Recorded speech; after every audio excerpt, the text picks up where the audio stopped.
నిరుద్యోగులకు ఉద్యోగ అవకాశాలు కల్పించడంలో కృషి చేస్తానని పట్టభద్రుల ఎమ్మెల్సీ అభ్యర్థి బిఎన్ రావు అన్నారు. హుస్నాబాద్లో ఏర్పాటు చేసిన మీడియా సమావేశంలో ఆయన మాట్లాడారు. దేశంలో ఉన్న 3 రంగాలలో అత్యధికంగా ఉపాధి అవకాశాలు కల్పిస్తున్న సేవల రంగంపై బడ్జెట్లో అధిక నిధులు కేటాయించవలసి ఉందన్నారు. నిరుద్యోగ సమస్యను పరిష్కరించడంలో ప్రభుత్వాలు శ్రద్ధ చూపడం లేదన్నారు. ప్రధానంగా విద్యారంగంలో లోపం ఉందని, విద్యార్థులను ఉద్యోగులకు సిద్ధం చేసే సిలబస్ లేదన్నారు. గ్రామీణ ఆర్థిక వ్యవస్థను బలోపేతం చేసి విద్య, వైద్య రంగాలపై శ్రద్ధ చూపితే నిరుద్యోగ సమస్యను పరిష్కరించవచ్చన్నారు. నిరుద్యోగులు పట్టభద్రుల సమస్యలను పరిష్కరించడంలో తన వంతుగా కృషి చేస్తానని వివరించారు. ఎమ్మెల్సీ అభ్యర్థిగా పోటీ చేస్తున్న తనను నిరుద్యోగులు పట్టభద్రులు గెలిపించాలని కోరారు. అంటే మన జోన్కి ఈ జోన్ ఏంటంటే మన ఈ కరీంనగర్ జోన్ పట్టభద్రులది 4 ఉమ్మడి జిల్లాలు. ఉమ్మడి కరీంనగర్, నిజామాబాద్, ఆదిలాబాద్, మెదక్. అంటే మనకు అప్రాక్సిమేట్లీ ఒక 5 నుంచి 6 లక్షల మంది నిరుద్యోగులు ఉన్నారు పట్టభద్రులు.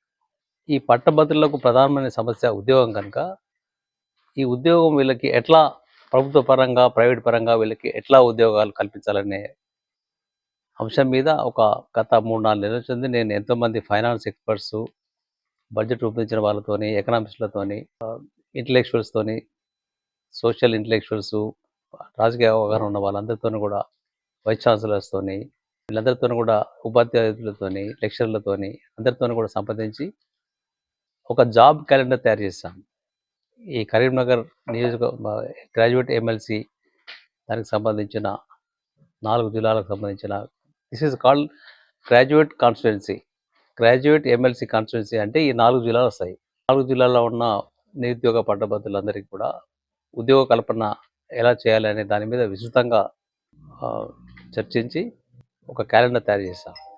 వాళ్ళ ఉద్యోగాలకు అవసరమైన బాధ్యతగా సంబంధించిన సరైన శిక్షణ కొరబడింది. సమన్వయం చదువుకున్న సిలబస్కి, ఉద్యోగాలకు అవసరమైన బాధ్యతకి, ఉద్యోగాలకు అవసరమైన బాధ్యత, సాంకేతిక పరిజ్ఞానము లోపం. ఈ 3-4 కారణాలు ప్రధాన కారణాలు ఈ మన దేశంలో, ముఖ్యంగా మన రాష్ట్రంలో నిరుద్యోగ సమస్యకి ఈ 3-4 ప్రధానమైన కారణాలు. వీటిని అధిగమించాలి. నేను కనుక గ్రాడ్యుయేట్ ఎమ్మెల్సీకి నాకు అవకాశం ఇస్తే, నేను గ్రాడ్యుయేట్ ఎమ్మెల్సీకి ఎన్నికైతే 6 లక్షల ఉద్యోగాలు కల్పన చేస్తాం. 2 లక్షల ఉద్యోగాలు ప్రభుత్వ పరంగా, ప్రైవేట్ పరంగా 4 లక్షలు. ఈ 2 లక్షల ప్రభుత్వ ఉద్యోగాల్లో ఒక 1 lakh ఉద్యోగాలు వ్యవసాయము, వైద్యము, విద్య, మౌలిక వసతులు, తయారీ రంగం, power and energy, smart cities and town డెవలప్మెంట్లో ఇస్తాం. మిగతా 1 lakh గవర్నమెంట్లో ఉన్న మిగతా అన్ని డిపార్ట్మెంట్స్లో. గవర్నమెంట్స్లో దాదాపు 33 డిపార్ట్మెంట్స్ ఉంటాయి. ఈ 5-6 అన్నీ కూడా 1 lakh దాంట్లో. ఇక 4 lakhs 4 లక్షల ఉద్యోగాలు ప్రైవేట్ పరంగా అండ్ ప్రైవేట్ అండ్ పబ్లిక్ పార్ట్నర్షిప్లో. ఏంటంటే ఐటీలో ఎక్కువ ఉంది అవకాశం. Banking, pharmaceuticals, finance and retail, e-commerce, small and cottage industries, tourism and hospitality. ఎమ్మెల్సీకి ప్రతి సంవత్సరం ఒక 5 కోట్ల ఫండ్ వస్తుంది. 5 కోట్లలో ఒక 3 కోట్లు వైద్యంకి, అంటే హెల్త్ పరంగా కేటాయిస్తే 3 లక్షల మందికి 1 lakh బీమా హెల్త్ కేర్ కవర్ అవుతుంది. దానికి ఒక మెథడ్ ఉంది. 100 రూపాయల ప్రీమియము ఇస్తే సెంట్రల్ గవర్నమెంట్, స్టేట్ గవర్నమెంట్ ఒక 400 ఇస్తుంది.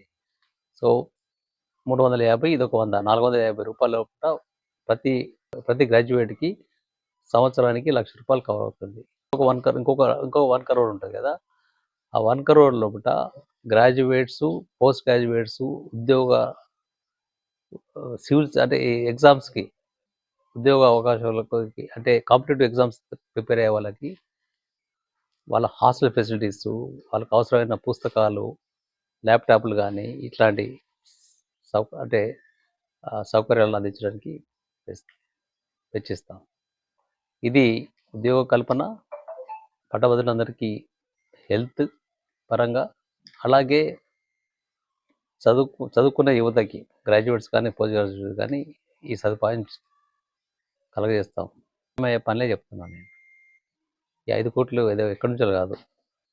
నేను ఎమ్మెల్సీగా ఎలక్ట్ అయితే 5 కోట్లు వస్తుంది ప్రభుత్వం.